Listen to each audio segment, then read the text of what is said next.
Welcome back. I am so excited to introduce my guest to you all today. I have somebody who's really become a really great friend too, but this is Dr. Amy Hornaman, and she is the Thyroid Fixer. She's got an amazing podcast, such amazing information, and she is everything about thyroid. So I decided to bring her on because we all know in the keto world, they always say you can't do keto because it'll kill your thyroid.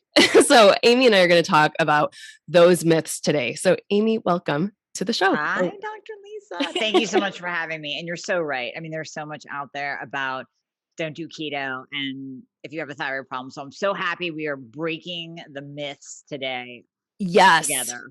Yeah. Let's do this because even like recently, I have seen a couple different issues with myself. And it was funny because everybody came to me and they're like, oh, it's because you're keto. And I was like, thank you for trying to tell me what's going on with me. But it's really not, because if you know me, and we're both the same way, like we cycle keto in and out. Yep. And you guys will all see this throughout the summit where we're talking a lot about going in and out of ketosis.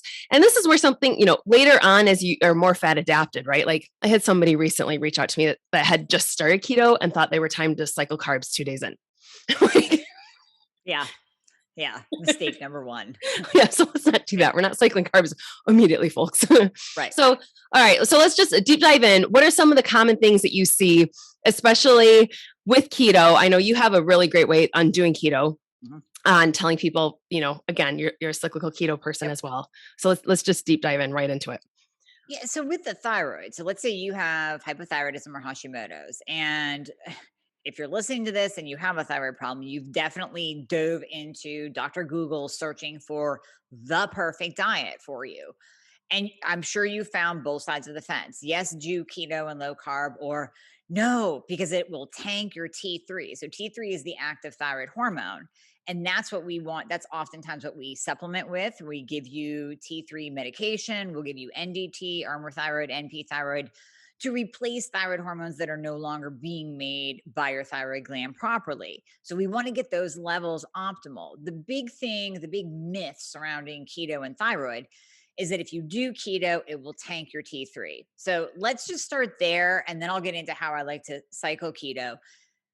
The myth is kind of right only if you do it day in and day out. I'm talking under 20 grams of carbs for weeks, months, years on end. And it really would take a good probably 6 to 12 months of less than 20 carbs every single day for you to start nudging your T3 downward, where you might notice a dip in your T3 levels. Now, listen, if you're on medication, we just kind of adjust your dose. So it's not even, I wouldn't even call it detrimental to do keto for long term, because even if it lowers your T3, we just add it back in. But let's just say, okay, we want you to have a good optimized T3 level. We don't want you to tank it on purpose. So just don't do psycho keto day in and day out for a year, and you will keep your T3 levels at an optimal place, really, and an optimal level. And in doing cyclical keto, so I call it keto for the week, where you are in a state of ketosis, a state of fat burning through the week. And then on the weekends, that's where you come up out of ketosis. And we don't come up out of it, like you said, in 2 days. We don't come up out of it with a binge where you're going to go out and eat pizza and donuts and ice cream. You come up out of it with healthy carbohydrate choices where you're just nudging those carbs up a little bit. So your body goes, all right, this is cool. I'm getting enough carbs. It's in the form of good carbohydrates. I don't have to tank the T3. I don't have to put this person into a survival state where we're holding on to everything, every fat cell for dear life. The carbs are going up and down, and that's cool. And that's what's going to keep the T3 levels optimal and keep your metabolism up, but yet keep you in a state of fat burning. Because let's face it, if you have hypothyroidism, Hashimoto's, you're struggling with the weight loss. Yeah. And you're struggling to find the right plan for you already. So this is where it comes in. And we can talk about a couple other conditions that are associated with hypothyroidism too. But that's really the key is to do that cyclical keto Not right away. Let your body Right. get fat adapted, let your body get into a state of ketosis, and then come up out of it gradually. Well, and I love that because I'm always that person that goes back to how did our ancestors live, right? If you think back, like yes, they were in keto, and this is our body's fat, fat adaptation, just basically to a lower input of carbohydrates during like the wintertime, et cetera. But the deal was is our ancestors weren't in keto for 12 months out of the year. Like they were in and out because again, what grows like in a plentiful harvest time period. So exactly following innately how our body should be dealing with it this way. But let's talk about some of the different conditions too, because I think a lot of times, keto is such a great, just by doing a whole food keto plan, so great to pull out some of the inflammation, right? And especially if we're dealing with an autoimmune issue like Hashimoto's, typically we're really inflamed as well. So it's a win-win on both sides, especially. And I just hate it when people do, like you just said, the Dr. Google, and they're like, well, I shouldn't be doing this because, Google said it's really bad for me. Right. We Right. hear it No, all the time too, right? Like how horrible. Oh, keto is just bad. Like overall, people will always say it's just so bad. That ketoacidosis is horrible. And I'm like, well, ketoacidosis is totally different than being in ketosis. It's two different situations, folks. So 2 yes. different things. Yeah. Totally. And it infuriates me when people say that keto is bad for you because if you look in the medical literature, you Mhm. can literally type in keto and I know we're not going to get into like keto and cancer and Alzheimer's. I'm sure some of your other guests dove into that aspect and the benefits of keto, but keto and insulin resistance, people. Mhm. If you have hypothyroidism and Hashimoto's, there is a 99% chance that you have insulin resistance because the thyroid gland is the master gland that controls insulin regulation and glucose regulation. It controls all of your sex hormones. So I see with my patients easily 9 out of 10 have insulin resistance or they are full blown type 2 diabetic. And it's because the thyroid gland is dysregulated. It's starting to throw off their insulin and blood sugar levels. And I'll even have people come to me that says, well, I eat really clean, but I can't lose the weight. It's like, well, okay, hold on. We have to optimize your thyroid first and at the same time get you on a low carb ketogenic diet so that everything is working together so that we can lower that insulin spike, lower your blood glucose. And now, with your thyroid gland working and actually giving you a metabolism, that lowered insulin levels, which will lower your inflammation as well, allows your body to actually tap into your fat stores for fuel instead of relying on the glucose that you're constantly Right. putting into it, which is just over spiking your insulin, raising your blood sugar, and literally sending you one step closer every single day into type 2 diabetes. Absolutely. And then you're also always dealing with these blood sugar ups and downs and everything else and the hangriness that goes with it. So Mhm. that's why I really just love like when we're metabolically flexible, when we're in ketosis, like it's so just it's a beautiful thing, right? And so just to be able to for the brain clarity, et cetera. So what are some other conditions that people can experience this stuff with, like you were saying earlier, when it's hypothyroid, Hashimoto's, and what other conditions would you say? So, really tanked out hormone levels. So let's look at testosterone, right? Testosterone is vital for males and females. Mhm. And optimal levels of testosterone is very vital. I see many patients, hypothyroid Hashimoto patients with low testosterone levels. Again, I would put it at around 80%. Whether you're male or female coming to me, 80% of the time I see less than optimal. Now you might not get flagged, you might not get that little H or the red on your testosterone level, but when we look at it from a functional optimal standpoint, it's low. Testosterone is needed for fat burning. It's needed for motivation. It's your get stuff done hormone. It's the hormone that lets you power through the day and have motivation to go to the gym and work and cook dinner and mow the lawn and take care of the kids. That's what and give you a sex drive. So Yep. that is what is helping you burn fat and be motivated through the day. Again, whether you're male or female. Yep. When testosterone is low, we look at fat in the diet because testosterone needs cholesterol, it needs good fats. So oftentimes I will see low testosterone when someone is doing a low fat diet. And Ta-da. the way that we get that up, in addition to supplementation and making sure different nutrients are optimized, we increase your good fat intake. What is a good fat diet?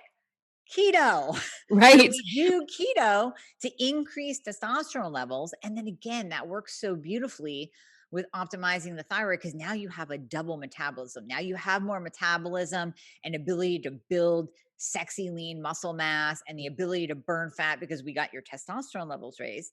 And over here, we're optimizing your thyroid. That's giving you a better metabolism as well, and actually giving your cells ATP for energy production. So it works in conjunction together to really get you into that fat burning state, give you energy, give you motivation, give you a sex drive, and just make you feel better and confident all the way around. But testosterone needs fat. Yeah. And let's talk about the good quality fats, because I think that's a big mistake that is made a lot of times with keto. People will grab a lot of the canola oils and that type of stuff too. And we really don't want to do a lot of the refined. Like, I want the good quality fats. So butter, right? I know a lot of times people will say, well, they'll talk with me and they know I don't do a lot of dairy, right? But Right. butter is my exception, especially when I do my carnivore stints, right? But otherwise, coconut oils and avocado oil and that type of fat. What else would you say for that within there for people to add in some good fats? Because we don't want them throwing in canola oil and soybean oil and all of that. No, No. no. And you know what? There's so many oils to cook with today. I Right. mean, you can Yeah. cook with coconut oil, but if you don't like Yeah. that taste, go to lard, go to Yeah. pure beef lard, grab some ghee, use avocado oil. You can use some olive oil, just not with high Mhm. heat cooking, Right. and then grass-fed meat. So again, that difference of the Atkins diet back in the Mhm. 80s versus the true ketogenic diet of today. Another reason keto gets a bad rap is because people do the dirty keto. They do Yeah. the Walmart bacon and beef, and it just has bad fats in it. That's where you get a really high amount of omega-6 fats. If you do grass-fed meat, if you do wild caught salmon, you're getting these beautiful omega 3s in the meat. So, in addition to having a beautiful source of amino acids, high quality Mhm. protein, you're actually getting omega 3s in that meat to balance out the omega 6s that are normally pretty prevalent in our diet. And with you just saying that with dirty keto, let's go down this route, because so often when we're not buying organic products, well, we have all of the, it could be all the dairy, it could be the beef, it could be the chicken, but they are so pumped full of estrogen. And as you were talking about testosterone, obviously we're going to see some huge sways within our own hormonal spectrum if we're doing labs that way, right? Yep.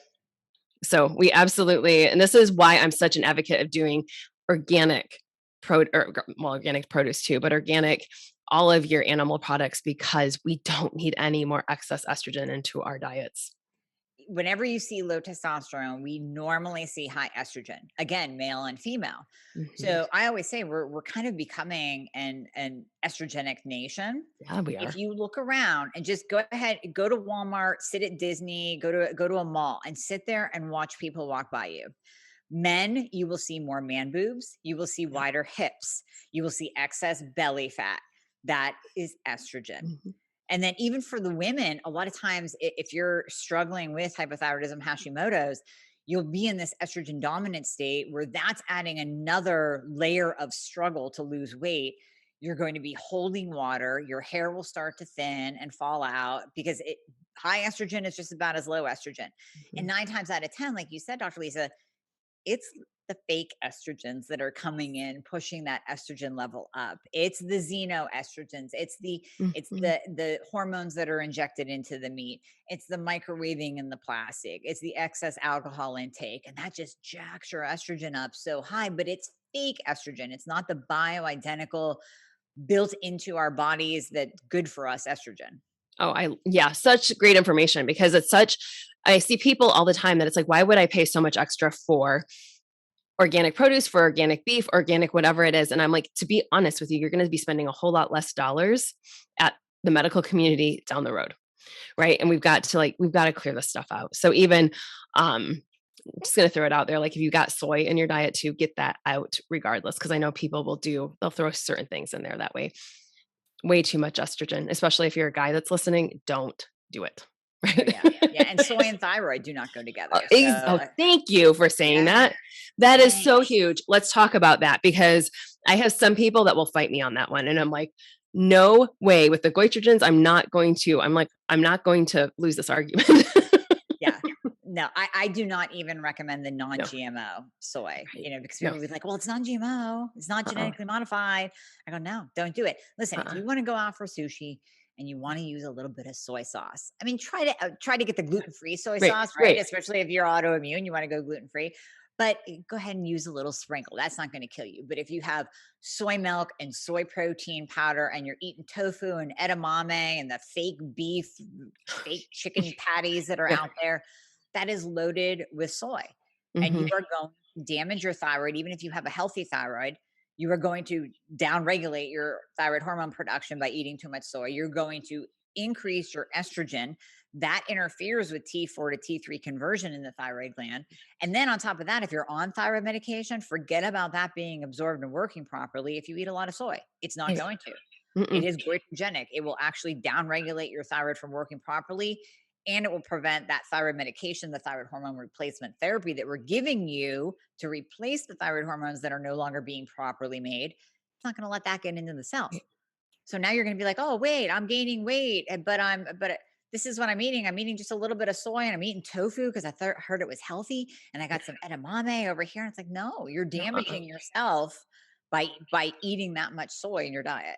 And check your protein powders, right? I have had people argue with me over this soy discussion. And I have seen women that you probably have seen this too that used all of those soy, I can't even think of the brand name, for just for hot flashes. Right. And so they did that. Right. So they got their estrogen high. So their hot flashes stopped. They wrecked their thyroid glands. Yep. So, I mean, but again, 20 years ago, that was everybody could buy it over wherever store it was because supposedly it was this great thing. It's funny Yep. how just things transition over the next, 10, 20, 30 years, that type of Oh stuff. no, we're What other constantly great learning. information do you have to share with everybody listening about keto? We know it's not going to wreck your thyroid, especially ladies. Like we know we have talked so much about cyclical keto. We've got to do that. But if you're initially getting into ketosis, you want to kind of get there, get fat adapted, get a routine going, and then we can start cycling carbs. But what else would you say to them? And here's the beautiful thing. When you are fat adapted, when you have your thyroid glands optimized, your hormones start to balance out, and you really are fat adapted, it is such a beautiful thing because you can enjoy life. So Mhm. even if we're taking you through, keto for the week, you come up out of it on the weekends. And when you first start out, maybe you do come up out of it with just a gluten-free bun with your burger, or just a half of a sweet potato, or some butternut squash, and that's what you're doing until you really start to lose the weight and you start to feel that shift in your body where your energy goes up, your brain lights up, and you start to lose body fat. Then you can start toying a little bit with a little bit of higher carbs. So you Mm. can actually go out and enjoy life.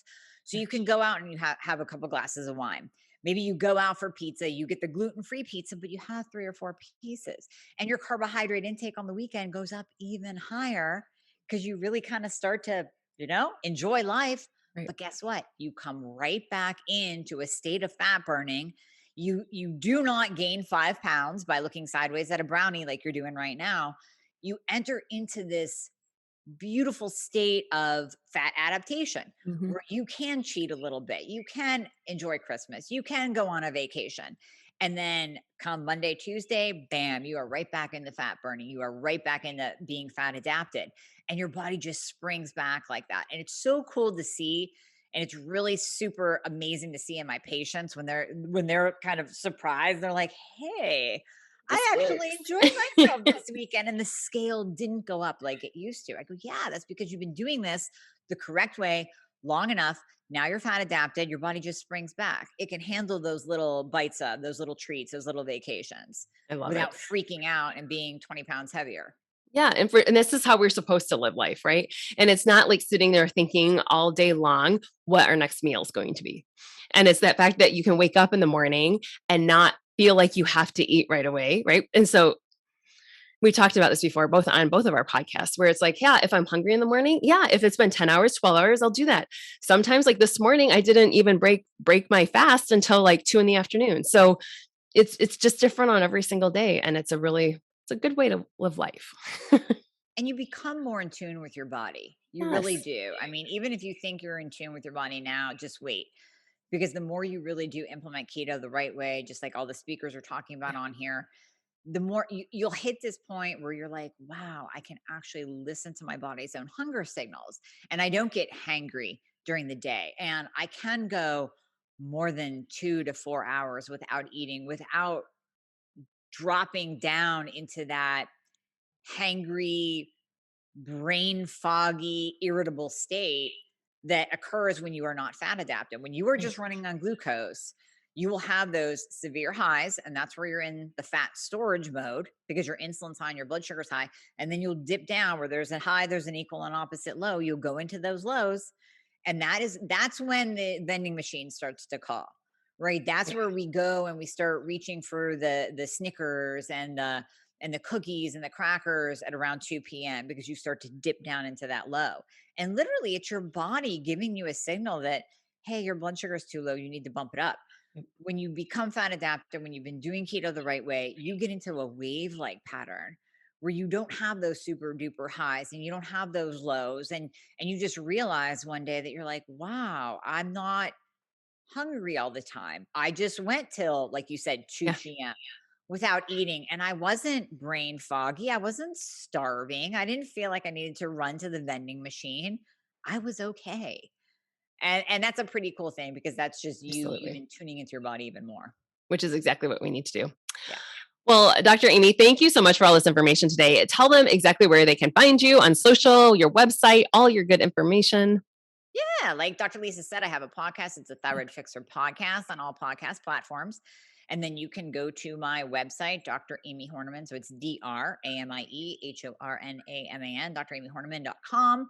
And on there, if you do want to connect with me, you can book a free discovery call if you're interested in getting your thyroid fixed and getting your hormones fixed and getting your life back. So you can book a free discovery call to find out more about my services and us working together. I love it. Thank you so much for your time today. Yeah, thank you.